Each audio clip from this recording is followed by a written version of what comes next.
A prison sentence will always be appropriate for the most serious offences. For other offences, a community sentence may be appropriate.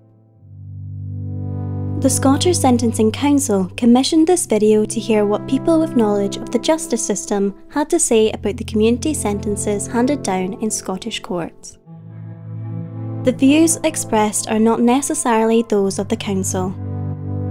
The voice and words of the person sentenced to the community payback order are his own.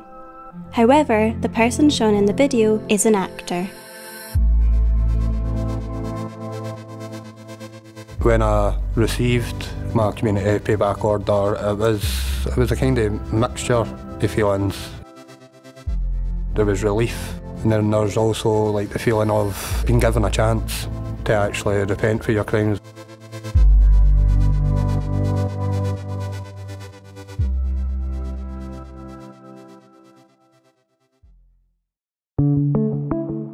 A judge decides a sentence by considering a lot of different factors. The aim is that the sentence is fair and proportionate.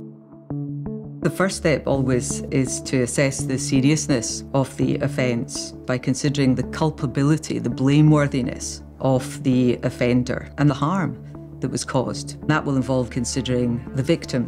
The more harm that crime causes, the greater the sentence will be. As a young reporter, I would go into the courts, and as you spend time in the courts, you start to see people coming through with different problems. They've possibly committed crimes because of those problems. They go to prison, they come out, they commit another crime, go back into prison, and clearly it's not working. Community sentencing, in my opinion, is absolutely essential. Without helping people, without breaking the cycle that they've got themselves into, they're just going to commit more crime. Community sentences can be a real opportunity to address the issues that lie behind people's offending behaviour. And the benefit is that process of rehabilitation can take place without the disruption that's caused by imprisonment. I think prison would have impacted me quite a lot, because when I was sent to prison, it was only for a 6-month sentence, and I got put into Glenorchy jail. When I was sitting with people, it was doing 30 years for murder, and then they try pass stuff on to you. Community sentences can sometimes be seen as a soft touch, and I think that is fuelled by the media to an extent. There's still a perception that prison is the be-all and end-all as punishment, and that's where criminals deserve to be. Most of us don't find supervision an easy experience. When people are in authority over us, we find that difficult. So imagine that the person in charge of you and supervising you can effectively bring you back to court and maybe put you in prison. Imagine that they're entitled to come into your family home, and that might mean contact with family members, which you would find shameful or embarrassing.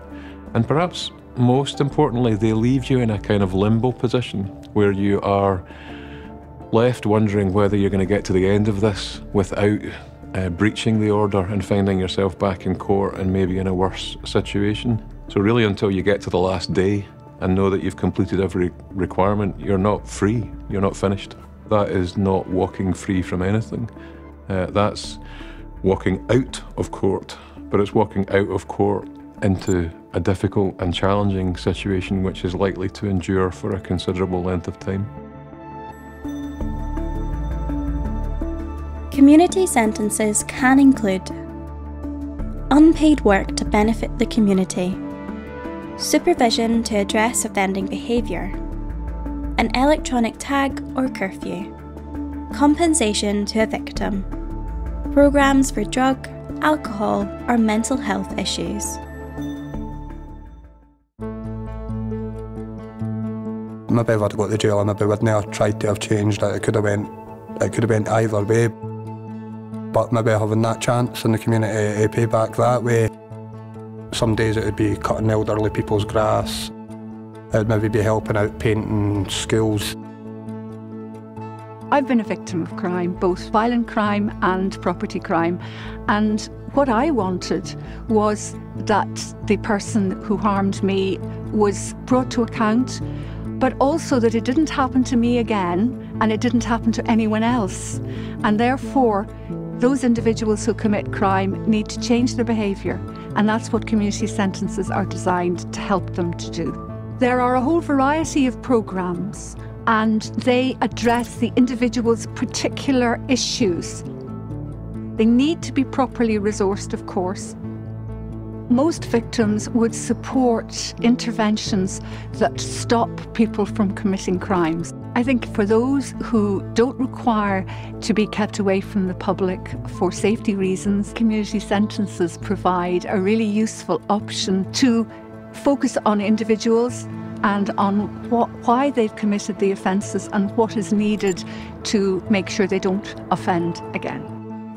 A very large proportion of people that go through the criminal justice system are offending because there's some relationship between drug and alcohol problems and offending behaviour. Sometimes that's to do with people committing crimes to raise money to buy drugs, or sometimes it's to do with people behaving in particular ways when they're intoxicated.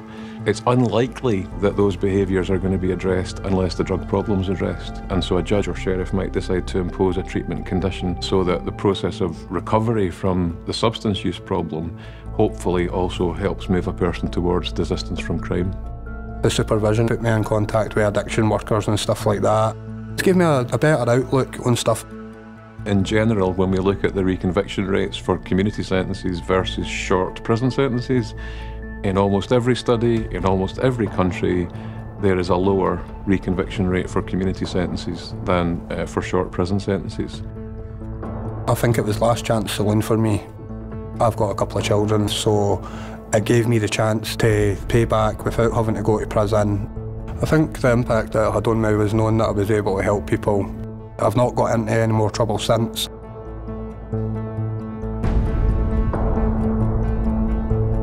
To find out more, you can visit us at scottishsentencingcouncil.org.uk or email us at sentencingcouncil@scottcourts.gov.uk.